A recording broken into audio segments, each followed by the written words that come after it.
നമുക്കിന്ന് ഒരു ഹെൽത്തി ഫുഡാണ് ഉണ്ടാക്കുക.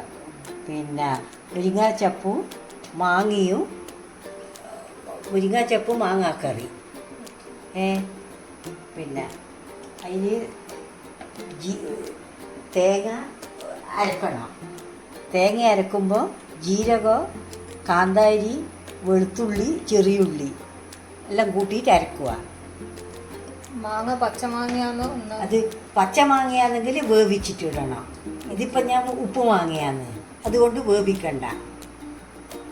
ഗ്യാസ് ഓണാക്കിയിട്ട് കടായി വെക്കുക. കടായി വെച്ചിട്ട് ലേശം എണ്ണ ഒഴിക്കുക.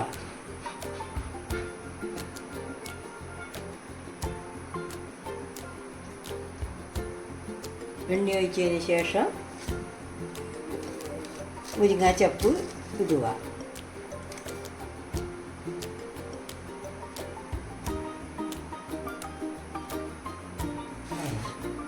കുറച്ച് മഞ്ഞൾ പൊടി ഇട്ട് ഉപ്പും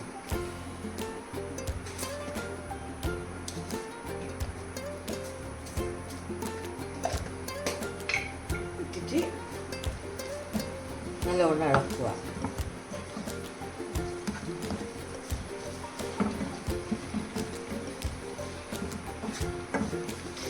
ഇതിന് നല്ലോണം ചൂടായി ഒന്ന് കുഴഞ്ഞ് വരട്ട്. അപ്പോഴത്തേക്ക് നമുക്ക് തേങ്ങ അരച്ച് വെക്കാം. ഇതിങ്ങനെ പിന്നെ നല്ലോണം ഒന്ന് അധികം വേണ്ട, ഒന്ന് കുഴഞ്ഞ് വരണം. കുഴഞ്ഞ് വരുന്നുണ്ട്, അപ്പോഴത്തേക്ക് അരക്കാം.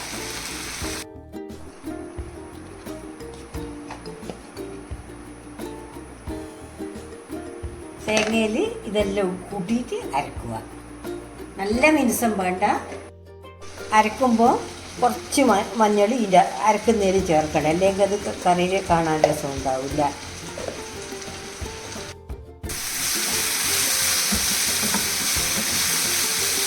ഇങ്ങനെ നല്ലോണം കുഴഞ്ഞു ഇനി ഇതിൻ്റെ അകത്ത് മാങ്ങ ഇടുക.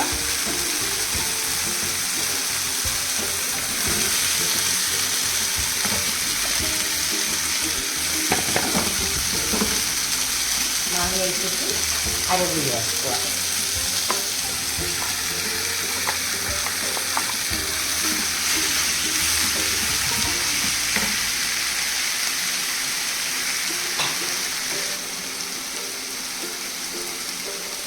മിക്സി കഴുകി നല്ലോണം ആ വെള്ളം ചേർക്കുക.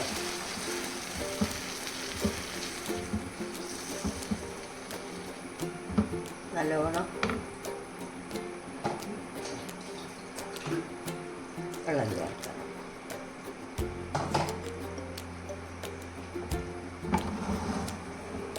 നല്ല ഹൈ ഫ്ലെയിമിൽ വെച്ചിട്ട് പതക്കൊന്നും വേണ്ട, നല്ലോണം ഒന്ന് ചൂടായാൽ മതി.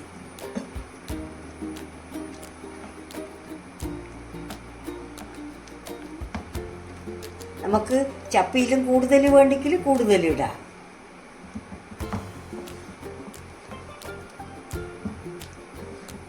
ഒഴിച്ച് കറിയാണ്, കുറച്ചും കൂടി വെള്ളം വേണം.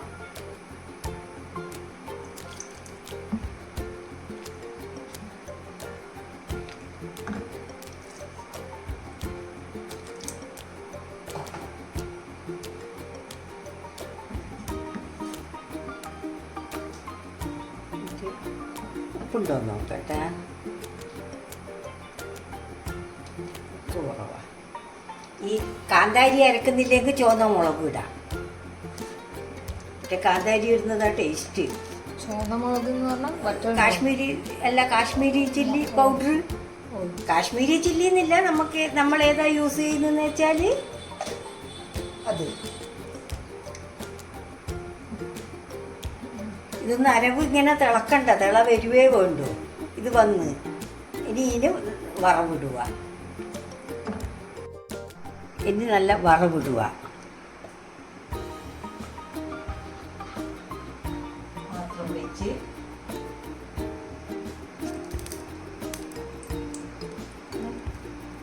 ഒക്കെയാണ്. എണ്ണ ചൂടായി, ഇനി കടുക് ഇടുക.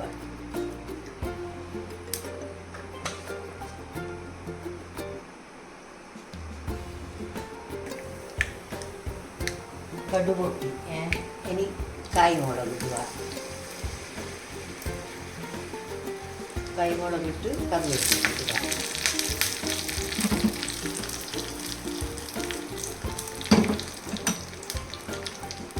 ഗ്യാസ് ഓഫാക്കി വറവിടുക.